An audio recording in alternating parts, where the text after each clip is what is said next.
Good evening, everyone. As Martin said, my name is Kathleen Lilienthal, and I'm the co-chair, Ellen Rotter is my other half, of the Architecture and Design Alumni Cabinet. I would like to welcome you all to this year's Pellerin Traveling Fellowship presentation. And thank you all for venturing out tonight. It will be well worth your time, and afterwards you can go cheer on the Tigers.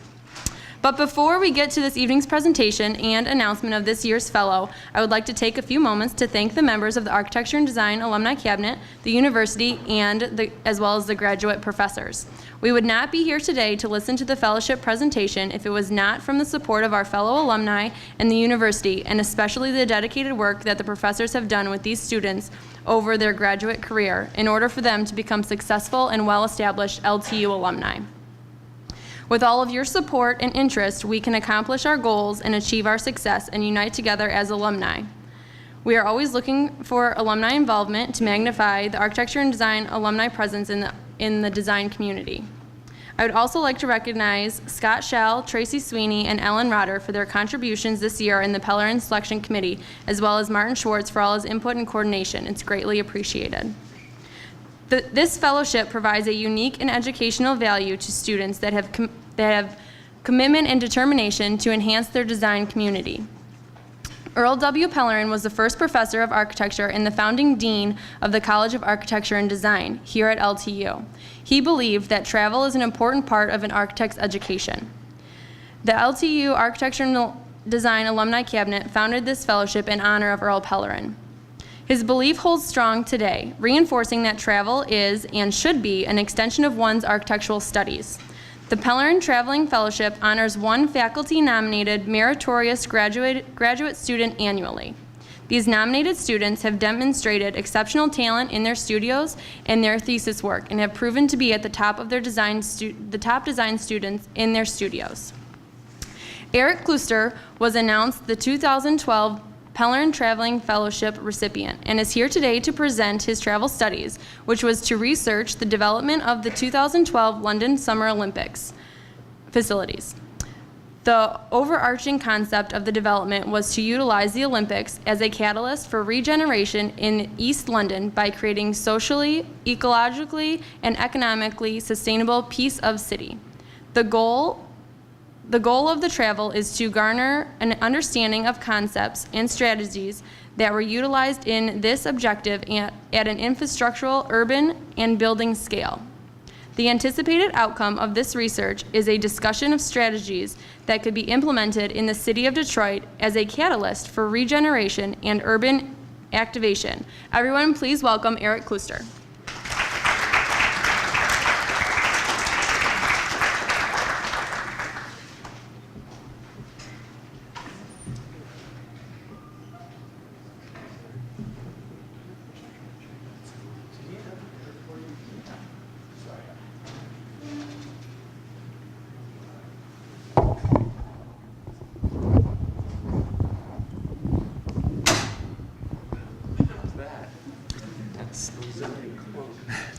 That's fine with me.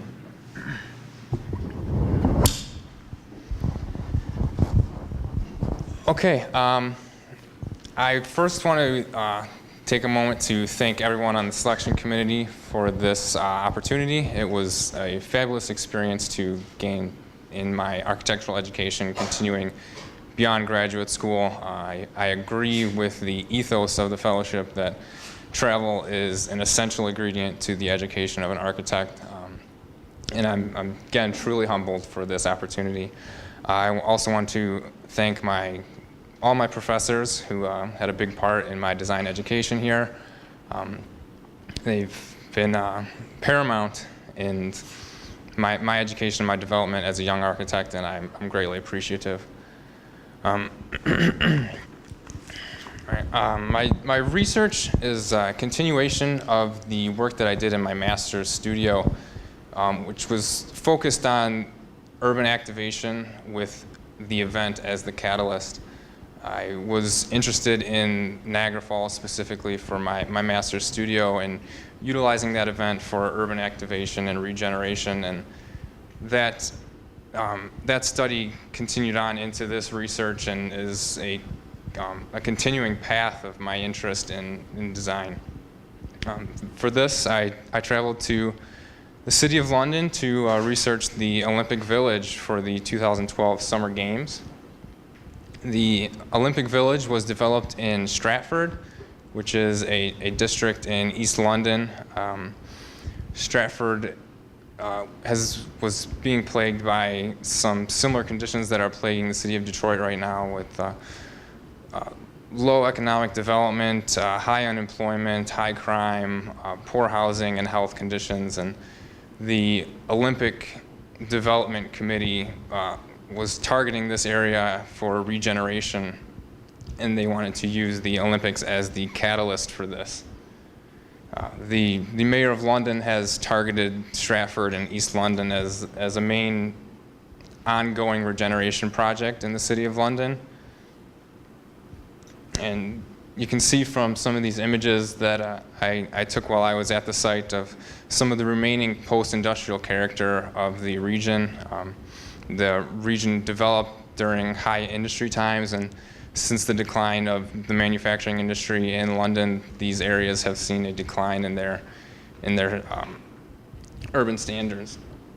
And some images of what the Stratford area and the specific site of the Olympic Village looked like prior to this regeneration commitment. This is the site for the Olympic Village. It's a large area. It was a brownfield site in the lower Lee Valley. It's at the base of the River Lee. It's part of a wetland system based around that River Lee that extends up to the north to the Hackney Marsh. And one of the overarching concepts in this development was to create a piece of city, is the term that the designers used for their goal. They wanted to capture all the elements of the city and bring it into a ecologically, culturally, and economically sustainable piece of city in East London that can be the catalyst for the regeneration of the area. My analysis for the site specifically looked at its urban qualities and how that can lead to its regeneration. Specifically, its access to public transportation, pedestrian mobility through and across the site, its utilization of public spaces, the density and the planning for the park and the surrounding areas, how the development has integrated with natural ecologies, some of the design typologies that are utilized in the site, how these structures have been integrated into the urban spaces, and the successful activation of the urban spaces from these developments. First, looking at public transportation, the City of London has probably one of the strongest public transportation systems in the world. It's something that they're very proud of.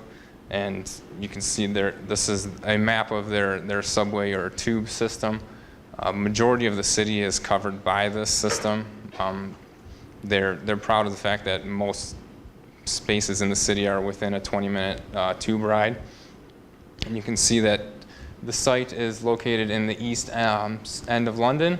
The central London area, the core of the city is in the middle there. And you can see there's 4 lines that are directly connected to the Olympic Village Stadium. Most of the other lines can have access to the site by one transfer. So this specific location is one of the best connected cities or spots in London. And so this is the locations of the public transportation facilities in reference to the site. The Stratford station is the regional station, which is served by the City of London tube system, and then Stratford International connects to the Eurostar train line, which connects this site to the rest of Europe. Brussels and Paris are less than a 3-hour train ride from this location, and most locations within the city, like I said, are less than 20 minutes. This is the regional station. It was developed prior to the selection of London for the 2012 Olympics. It had a little work done to it to increase its capacity for the Olympic Games. It is a relatively new and high-tech transportation hub for the city. And you can see the lines run through and connect the site. You can see the Olympic Stadium specifically in the background there. And then this is the international station, which connects to the Eurostar train line and connects to the rest of Europe. The bus system in London is also a quite viable form of public transportation. They have a fantastic bus system which covers most of the city. And you can see this is right outside of that regional station. There's a large bus hub. One of the other factors for the urban success of the site is its pedestrian mobility. You can see the conceptual basis for the site development was stitching these areas back into the surrounding communities. The different colors signify the different planned neighborhoods, and there are pedestrian connections throughout these areas to connect across the site, as well as stitching the site back into the existing neighborhoods and communities. This is a map from the Westfield Stratford City, which is the large retail complex associated with this development. As you can see, most of the park is accessible within a 20-minute walk. And these are just one example of the pedestrian bridges that were constructed as a way to connect this site across the public transportation lines and highways and other necessary items and make it pedestrian friendly. As you can see, there are still some challenges. Portions of the site are segregated from the surrounding communities by highways, and that's one of the difficulties with that. Public space was something that I wanted to look at as a urban strategy for activation. A lot of these developments are aimed at creating engaging public spaces. One of the critiques I have of these public spaces is they're have just open spaces with they're unprogrammed public spaces, so I don't think they achieved a level of activization that was the goal. Part of this might be because it's a newer development and it's only been a year since the Olympics, and it hasn't had time to fully gather its steam as a public urban space. But that was one of the critiques that I had. One of the strategies in the public spaces is to use exhibitions as a way to incorporate the community into the ongoing development of the site. These exhibitions are garnered at providing information to residents and users of the spaces, so they feel a part of this ongoing development. And this is an image of the parklands up from the Arsemidolor orbit, which was one of the main sculptures and occupied spaces for the development of the games. It gives you a overlook of the whole park, and you can see a large planned park through the center of the site. One of the large goals of this development was to create one of the largest parks that has been developed in London in the last 100 years. This parkland is to include biodiversity plans and wetlands to make the site ecologically sustainable as it continues on in its use. And then looking at the planning and the density associated with the development of the site, this is a figure ground study of the site just after the Olympic Games. This is showing all the temporary facilities removed and what remains as of my travel. This is the plan for 2030 in the ongoing legacy phase of the development. There are large retail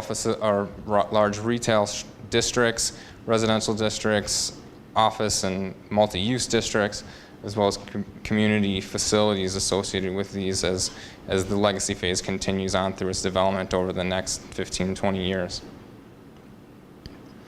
Looking at the venues that remain, these include the Olympic Stadium and the Aquatic Center. These structures either remained wholly intact or have undergone some form of transformation to make them more suitable to the legacy phase of the development. A like I said, one of the overarching concepts of the development was to create a sustainable legacy of the park, and this included creating temporary structures so that infrastructure and structures were not in place that were not going to be used after the game, creating structures that were designed to transform after the games so that they became usable in the community and were not overbearing for the site and the necessary uses. Looking at some of the retail office space dispersed throughout the site, the idea was to spread a majority of the uses out throughout the site so there was an eclectic mix of programming throughout the site as a strategy for activating it at all times. And then housing developments, which are a large portion of the ongoing legacy phase, which is aimed at providing housing, high-quality housing for families, individuals, and a broad cross-section of the community. And then community spaces that are planned for the athletic village, which is the housing that is in place currently. As the communities continue to be designed, these community spaces will be incorporated in them, including schools, hospitals, and necessary facilities to serve the community.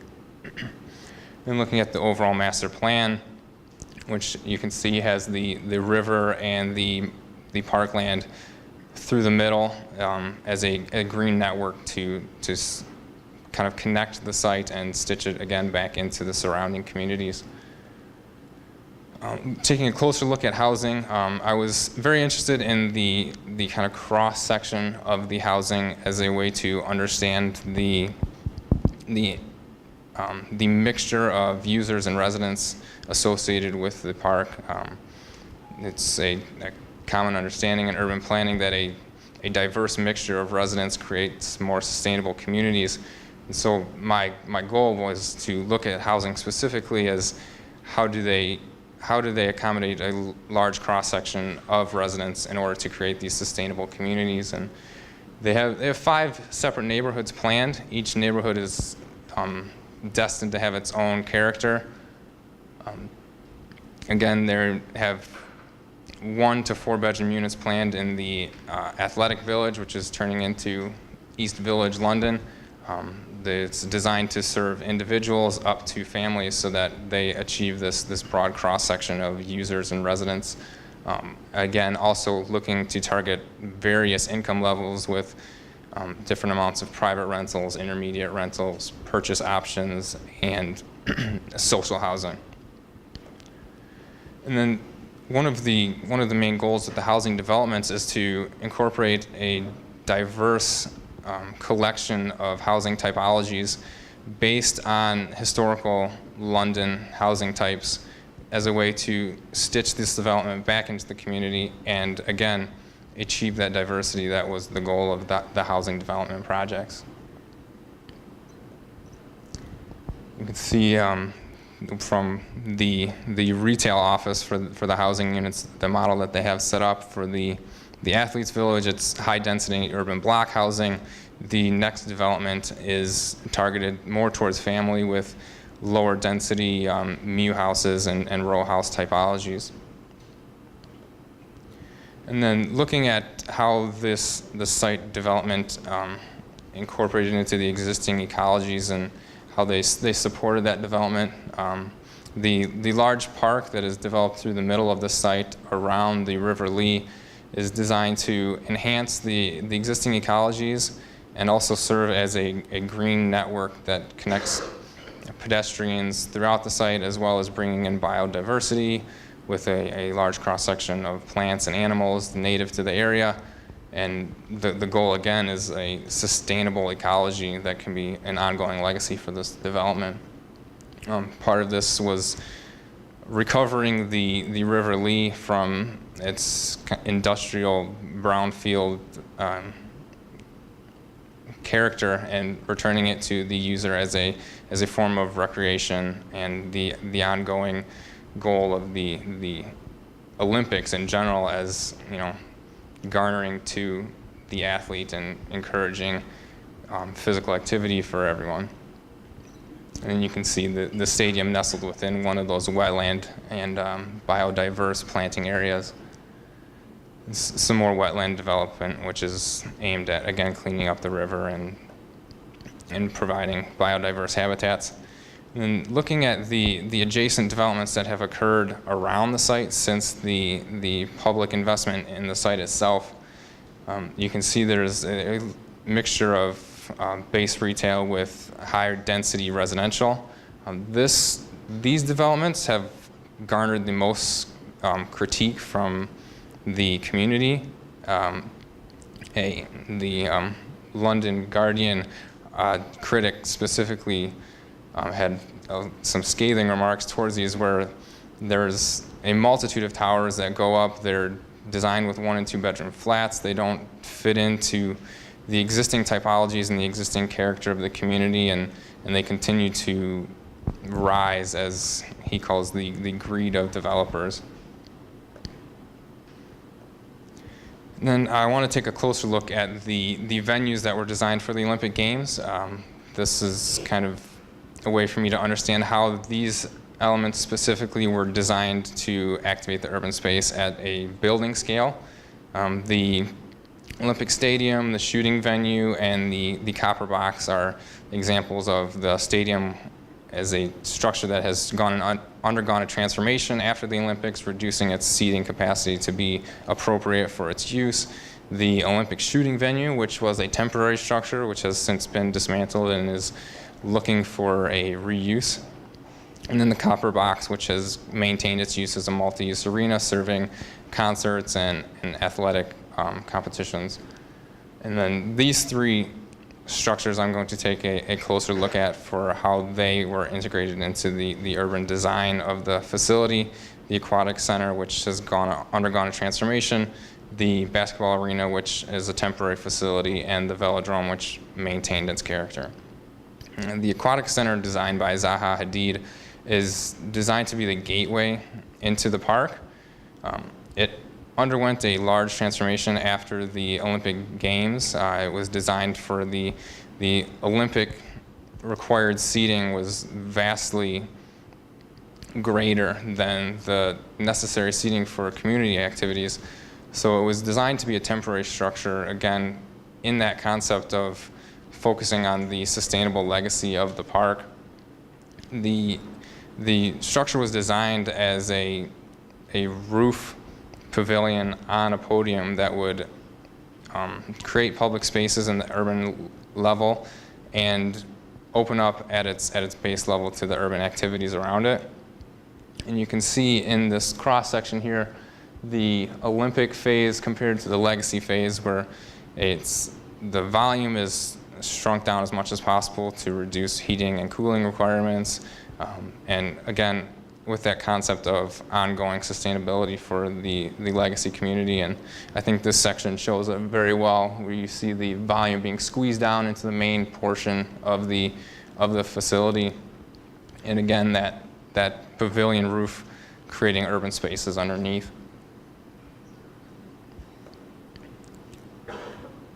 And then looking at the basketball arena, which was designed by Wilkinson Eyre Architects, it was intended to be a temporary structure.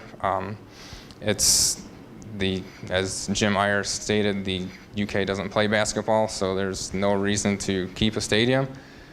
It was designed to look like a temporary structure because that's what it is. There were no foundations put in except for the basketball court. All of the actual elements of the structure were leased to the games from the contractors, who then were responsible for finding reuses for them. And from my understanding, most of the elements have found a reuse. And again, you can see through this cross section the space frame as an entity, the PVC skin as its own entity, and then the scaffolding seating as its own entity, designed to be all temporary facilities. And a closer look at this skin and this super frame structure, you can see that it's lifted up at the urban level as a way to blur that boundary between the outside urban and the inside structure, and that's one of the urban concepts for the development. You can see how off in the distance it's kind of standing alone, and that's one of the critiques I have for all the venues. Actually, is Most of them are placed on podiums kind of separate of any sort of urban fabric, and it's kind of counterintuitive, I think, to what their intentions were of creating urban spaces associated with these structures. And then looking at the velodrome designed by Hopkins architects, this was one of the permanent facilities. It was designed to be permanent because of the heritage of cycling in the United Kingdom. It's one of their greatest events in the Olympics, and it's a passion in the country. A look at some of the urban setup. Again, the roof structure is designed as a pavilion, and it's opened up at the urban level to connect to the urban areas on the outside. It's again on a podium. It's one of my critiques about the integration of the structures into the urban environment. The concept of this structure is really based on the track. The track is essential to the speed of the cyclist, and that was one of the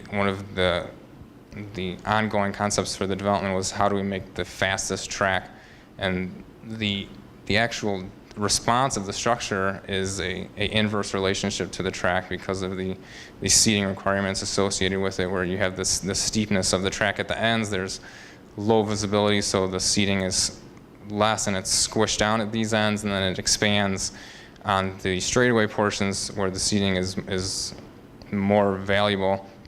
And you can see this double curvature roof is an inverse relationship to the track. One of the outcomes of this double curvature roof that squeezes in, along with that sustainable concept of reducing the volume and making the structure as sustainable for the community as possible, they were able to reduce the steel in the roof to 30 kilograms per meter squared, which is minuscule compared to the Bird's Nest Stadium in Beijing for the 2008 Olympics, which had 285 kilograms of steel per meter squared. And looking at that section, you see the double curvature that is in inverse response to the track, and the squeezing of the volume in the main spaces is a way to, again, reduce that heating and cooling volume. And looking at the urban approach where the roof is lifted to connect the building into the outside urban community, again on a podium by itself, separate from the urban fabric. In summary, the lessons that I learned from this research is that an important part of urban activization is connecting to public transport. That, along with interconnected pedestrian networks, create active urban spaces. Designing public spaces as programmed entities to engage the community are important for the ongoing uses of these public spaces. A diversity of typologies and densities creates active and eclectic urban developments. And again, integrating the structures into that urban fabric becomes an important part of making those structures part of the urban spaces. And then part of the outcome of this research was to look at potential strategies that could be applied to the city of Detroit, which relies heavily on the event as its catalyst for urban activation. And one of the hopes is that this discussion can lead into ongoing design approaches to create spaces that actively engage the urban fabric and can be a catalyst for regeneration in the area. The area that I'm looking at specifically is around Comerica Park and the Fox Theater and Ford Field as the ongoing theme of athletic venues and cultural venues for the event. And comparing the size, you can see there's a smaller portion of area here for them compared to the Olympic Park, but the density is more associated with an urban fabric as opposed to the park setup that the Queen Elizabeth Olympic Park had. Based on kind of a figure ground study, I saw some intervention opportunities. These are underdeveloped areas that can be activated with density and network connections based on some of the lessons that were learned from the London Olympic Village, some of the planned public transport opportunities.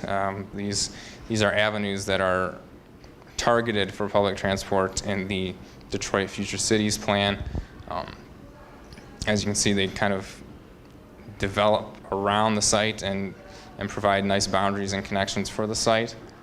And then looking at some of the pedestrian connection opportunities that can stitch this site into its surrounding existing neighborhoods.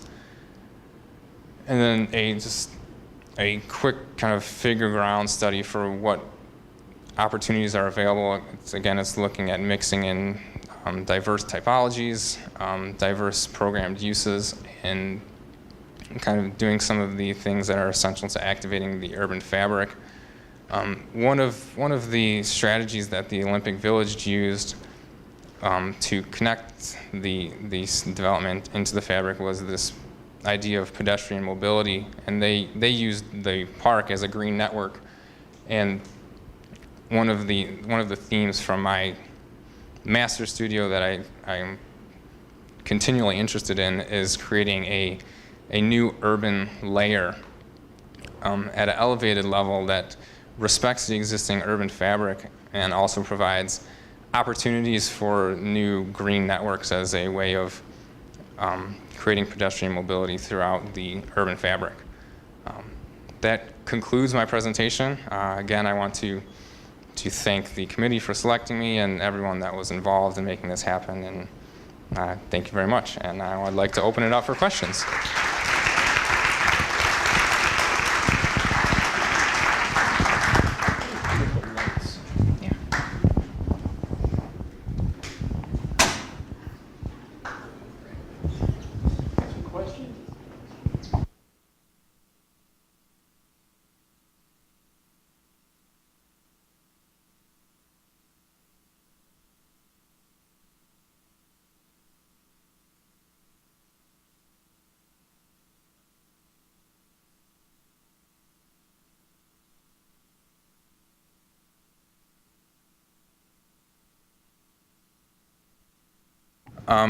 The question again was, are there things that they did that were working well?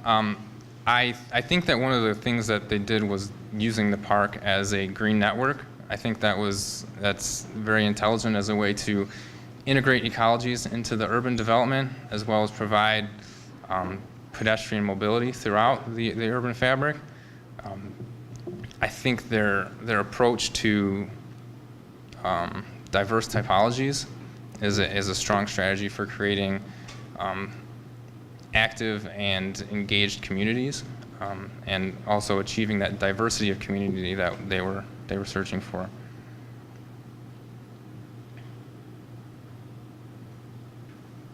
Yeah, sure. I've got a question for you. Absolutely. You made comment that the tube is a strong public transportation system. A few years ago, it was really there was huge riots that actually shut it down, right?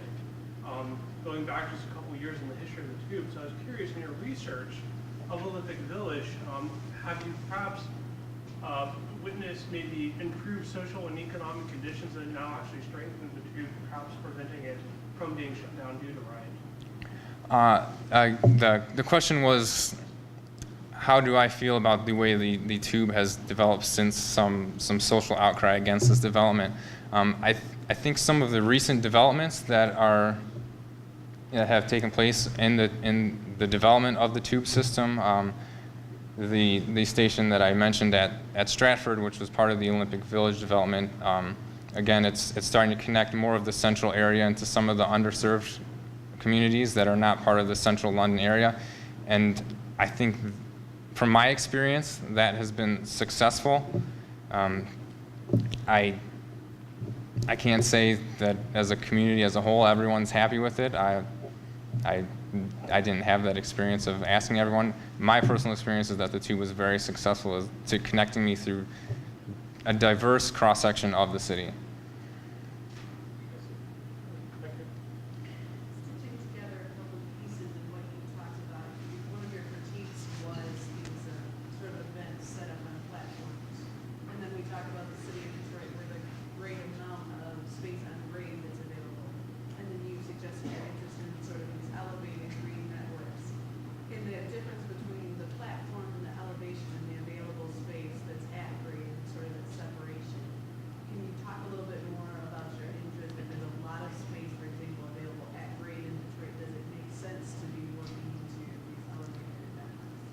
That's actually the question is, what are my feelings on my criticism of the stadiums on the podium, and then talking about an elevated green network in the city of Detroit, which has a large availability of grade land.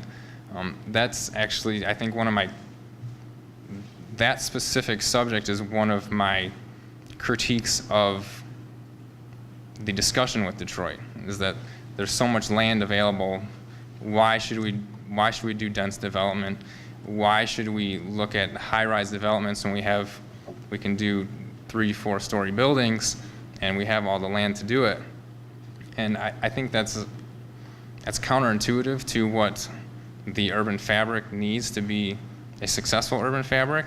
At the scale of Detroit, I think a more dense urban fabric is appropriate, and creating these elevated green networks, I think, are a way of stitching that idea of a pedestrian accessible network while also respecting this idea of a dense urban fabric.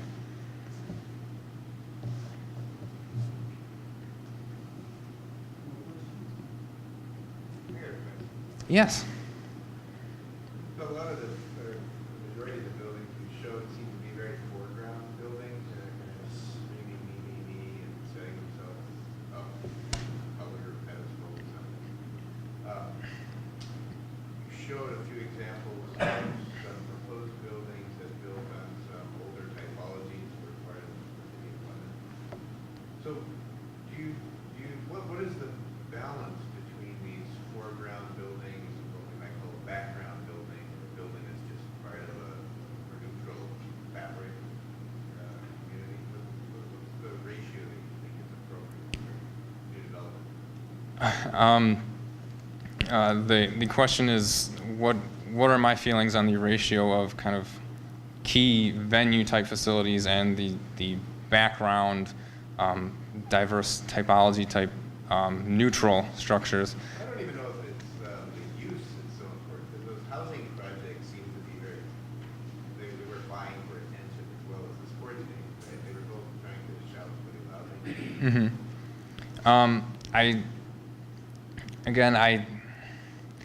I would think I would like to think about it more before I say a specific ratio. I'm not going to hold you to a specific number. I think the planned ratio that they have for 2030, where they had 5 or 6 key venues and the rest was kind of retail infill and housing refill, I think that is a much more successful relationship, where a majority of the structures are designed as structures that are going to be used more frequently, I guess I would say. I think the event structure, the look at me structure is more associated with short-term events, whereas some of the infill typologies are more utilitarian in their urban use, and I think that relationship between the two is important for activating the urban fabric at all times, unlike kind of the situation that we have in Detroit, where the urban fabric is active during events and otherwise it's quite empty. So I think a ratio that leans more heavily on the infill as opposed to the venue typologies is more successful as an urban approach.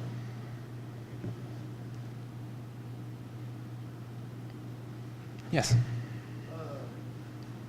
What is the Olympic Park design, Olympic Park, or does it have like people living in it? The first residents moved into the athletic village this summer. So the athletic village underwent a transformation after the games into apartment complexes. They originally designed more as a dormitory type setup where there's 3 or 4 athletes per room, and now they've been kind of transformed into 1, 2, 3, and 4 bedroom apartments that are targeted at a more diverse cross section of the community, looking to serve individuals as well as families.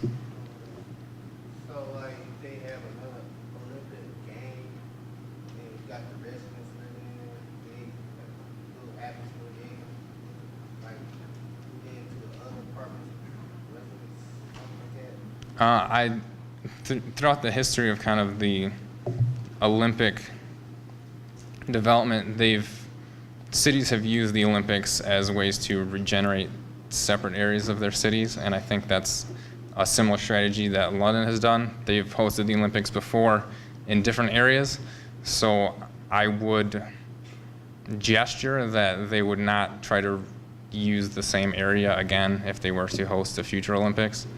My thought process is they would probably target a different area of the city for development for the Olympics. Yeah.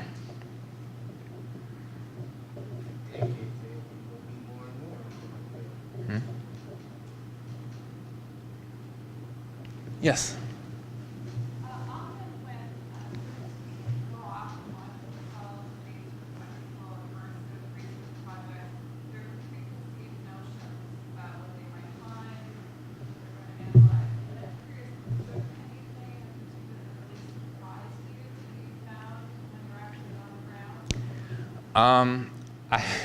I was actually my notions going into the research were that the development would be more successful, I think, than it was. I thought, I would get there and the fabric would be active and it would be wonderful and I wouldn't have any criticisms. And after doing the research and being on the ground and canvassing the park for a few days, I changed my opinion about it.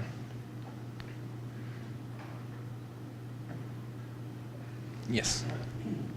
Maybe we can follow up in a few years and see if it becomes more successful, how further development begins to fill out this idea of some sort of a real community. I would hope to go back. I would love to. I would go tomorrow if I could. I had a wonderful time in London. I am very interested to see the ongoing legacy of the park, based on their concepts and their planning and their goals for the park. I'd be very interested to see, 5, 10, 15 years and 2030 at the culmination of their kind of urban plan, how successful the development has been. Maybe the college has to establish a mid-career travel study fellowship. Yes. With Eric in mind, first. I support that notion. Someone else will have to keep your but as you realize, cities aren't made overnight. Typically, cities, the ones we really think of as great cities, are built over centuries. Mm-hmm. But certainly, going back there 10 years from now, it'd be worth doing to see what's happening. Absolutely. One of the key items that I took from my overall travel in London, going in different areas of the city, is the way they've kind of stitched continuing contemporary development into this rich historical tradition that the city has. And that ongoing development that has been hundreds of years is quite fascinating, and I think it's led to that rich urban fabric that exists in the city of London. And 1 year after the event, I didn't expect it to be perfect. There's ongoing development that needs to take place, but yes, I agree that this is an ongoing process that takes a long time, and I'd be interested in seeing that. All right. Have you ever find out, like, day back in time, like, when first London was built, did you ever find out why it's built in a particular location where it's cold, lots of rain, stuff like that? There's lots of history into why cities develop where they do. The City of London, particularly, is located right on the River Thames, which is a huge connection. And as cities developed in historical times, rivers were a huge form of transportation and access to water for farming and et cetera. So I think that was one of the key components of its specific location.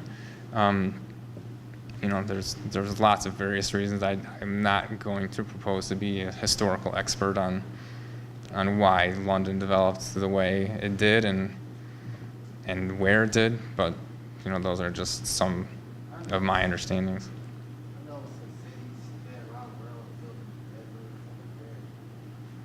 Post BJ, I was thinking if people want to live there, don't like a lot of rain, everything like that. That's my point of view. I think they all moved to Spain. Yeah.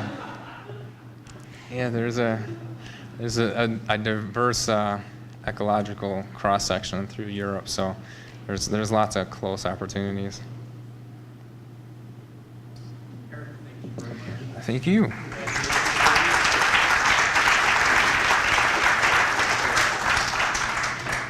So let's move along here with the second part of our program.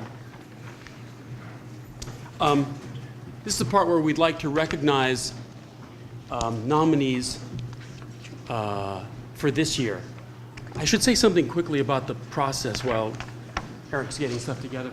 Would that be okay if I did that for him? Just a Sure, minute? yeah, go. What you need to know, especially for those of you who are undergraduates, is that at the end of at or near the end of the graduate program, the faculty nominates a group of students. Each faculty usually nominates one student that he or she thinks deserves recognition because of his or her work, particularly in design, but all through the program. And we ask each of these nominated students if they'd like to make a proposal for a travel study project, which is what resulted in Eric's project here. But we have a number of proposals every year. The proposals that we received this year are laid out on the table in front. So as you leave this evening, you're welcome to take a look and see what those are. And we want you to think about this because we would like to encourage you to work toward this as you move through the program. This is something that's available to you, something that we are particularly pleased to be able to do. I wish we could do more of this if we could have more such fellowships, something we'd like to work on in the future. So I think what we'd like to do now is to read names of the nominees, graduate student nominees for this year, and then we will announce the winner, the fellow for 2013. Yep. So would you want me to read them, Yep. or do you have, I guess I better read them off of this because I don't. think you are perfectly welcome to go. Okay, and as I hope that some of these people are with us tonight, because we are pleased to recognize you. Zachary Funk, Zachary here, come on up.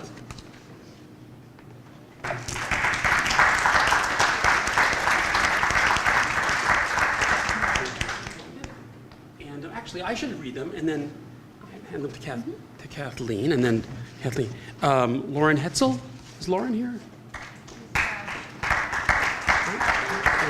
Okay, we'll put that one down. Amanda Kite, is Amanda here? I know Amanda. Is she not here? Give her a round of applause. I know Nathan Fisher is not here. I heard from him. He regrets that he cannot join us tonight. Kyle Van Klompenberg. Where's Kyle? No? Has Zayat. Has?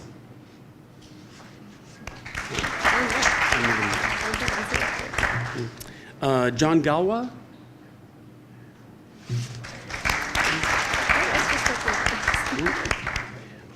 Christopher Davis. Is Christopher here? I should give this one.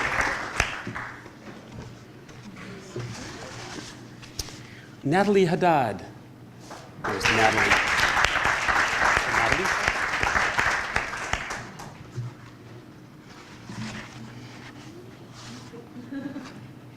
Elizabeth Hager. Is Elizabeth here?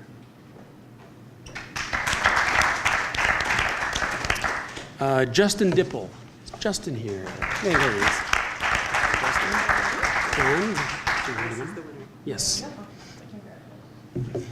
Who would like to announce the winner, the fellow? spiel, yeah. Kathleen would like to speak, so I'll step aside for a minute.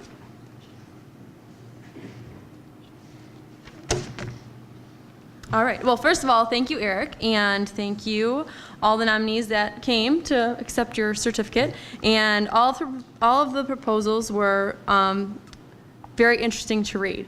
But first, I'd like to reiterate, Martin already said this a little bit, and I said it earlier, that the Pellerin Traveling Fellowship honors one faculty-nominated meritorious graduate student annually. And this is actually a huge honor and a great opportunity for all students, so you should really strive to achieve this and be the top of your class. All of the nominated students have shown and demonstrated exceptional talent in their studio and in their thesis works. All of the submitted proposals had unique focuses with the intention of utilizing the travel study as an extension of their work they completed through their thesis.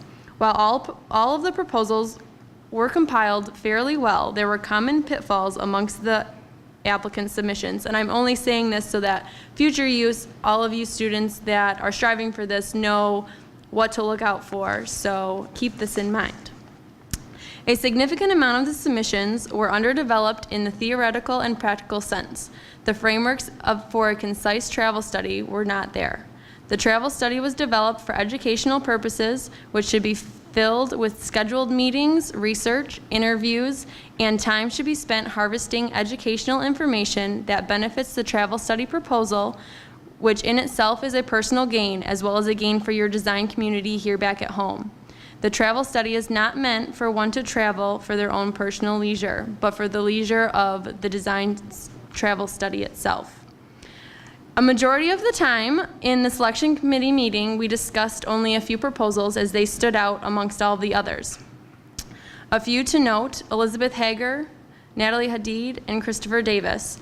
Your proposals were precise, had precision, focused, clear, concise travel plans, and contacts which most have already been contacted with possible meeting dates. They provided a degree of relevance that can relate not only to the local community, but communities around the world. I would like to congratulate the three of you for standing out in that notion. This year's recipient provided a proposal that was well conceived and compelling. The content became a hinge to the work and research that was completed during their thesis and graduate studies, while following the criterion required for the fellowship proposal. This student has pushed himself to take an opportunity, strive amongst the architectural critics with hopes to continue on with this discussion once their fellowship travel is completed. The precision and notion of this proposal can resulted in a clearly rooted, significant conversation with the students, faculty, and alumni of the university. The title of this year's winning proposal is India. This proposal charted the clearest terrain and trajectory. I would like to congratulate the 2013 Pellerin Traveling Fellowship recipient, Christopher Davis.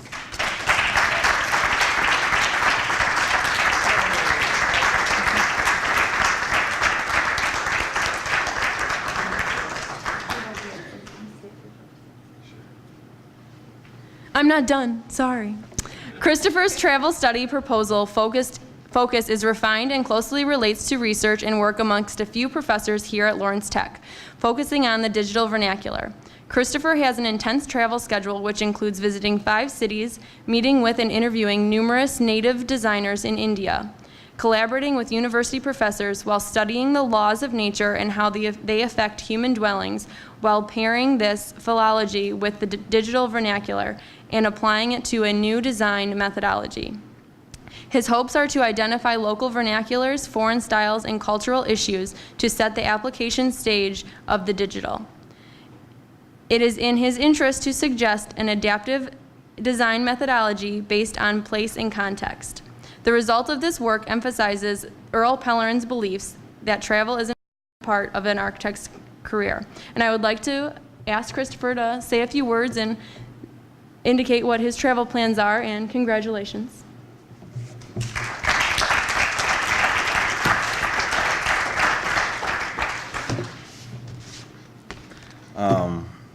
First, I'd just like to say thank you for the opportunity to continue traveling abroad and studying. I think Lawrence Tech does a really good job at giving its students opportunities to travel outside of Southfield to get really good perspective on the world. I've had the opportunity to travel to China and to Albania on several design workshops, and with that, coupled with a theory class I took called Digital Vernacular, I was realizing that in today's world, we don't really see a big difference sometimes between places. And I think that's something that architecture needs to strive for, is using technology not only to create sustainable and beautiful active buildings, but also to create place and to have an identity. I chose India because India has a lot of influences from many different cultures, and with many cultural issues of pollution and population, clean water, I think it's a great place to look at where was India and where is it now, and where can it potentially be with the use of digital vernacular. I propose traveling to 5 different cities because I would like to get a really good sense of place. And place doesn't just occur just in India. There's multiple different places there. And I would like to use that to see if I can form some sort of groundwork for where they were and who they could potentially be, while solving many issues that not only that country has, but a lot of countries have. Again, I'd like to say thank you and congratulations to all the nominees. I'm sure it wasn't very easy to make this decision.